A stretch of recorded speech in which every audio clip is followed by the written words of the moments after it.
listen, he does not have a right to do this. However, he is being allowed to do this. I think it's a way of Newcastle saying, "Listen, we understand what you're feeling, your frustration. We're gonna work with you." But I think all this is gonna this has an end date, which is going to be when the team gets back from Asia doing the tour. And we're also going to talk about how the teammates are feeling, because that is something to take a look at. A lot of people are making stuff up. However, we will talk about what would we feel if one of our teammates did that to us, because it could be seen as selfish to a certain extent. But we'll talk about that. Tim, what do you make of this whole Isak situation? It continues every day. There's something new. He clearly wants to leave Newcastle United. I don't think there's any. What do you think? I said last time that uh, for me, we need to, well, I think first of all, concentrate on new strikers, new signings, put our energy into that, and then put our energy into getting a good fee for Isak. For me, like the fact that he wants to leave is kind of enough for me to say, well, okay, let's do a deal. But the fact that he's now went supposedly AWOL, it also kind of ties in with the fact that, in my opinion, there's no going back. Because yes, I understand, maybe we can get him to sign a new deal with a clause in, and it's like, please give us one more year, and he rides the year out next season. But can you imagine next season we're going a bad run, we're losing some games, which happens in football.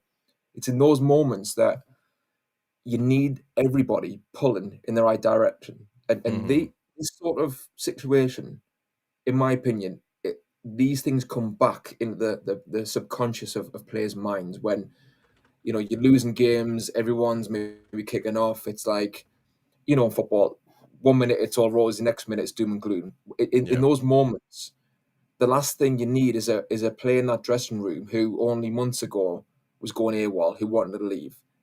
Is that player and is that situation, is that backdrop going to be conducive to the team showing that togetherness and that spirit that's been a component that's got us Champions League football twice in 3 years? For me, it isn't.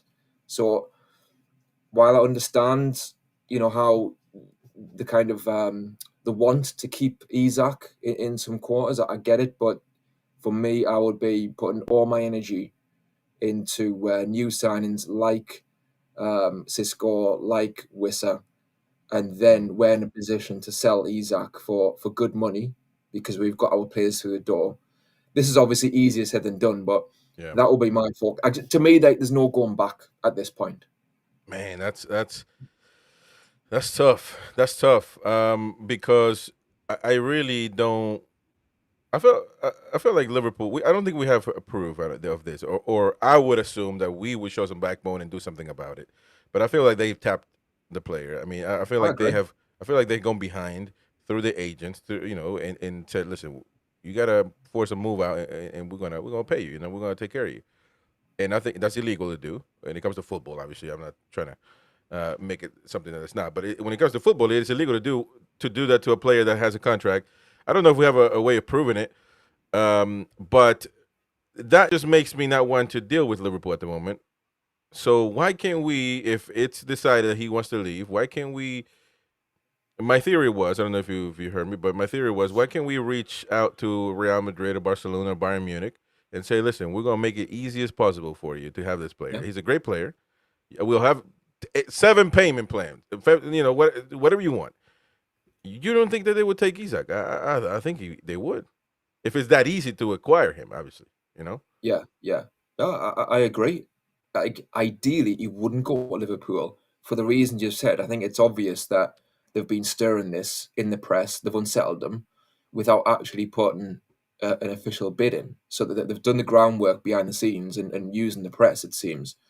So, like, for that reason, like you said, that shouldn't be going on. I mean, it goes on in football. Do you know what I mean? All the time, but um, for that reason and the fact that we're supposed to be trying to chase teams like Liverpool, the last thing Yeah. I'd kind of ideally do is sell him to them if he's going to go. But yeah, I would be ringing these teams up. Like I say, in my mind, it's about getting new strikers in and getting forward momentum. Now, Yeah. not just looking back. So with that in mind, yeah, I'd be contacting these elite teams and saying, look, do you want them or not? And maybe you could structure the deal.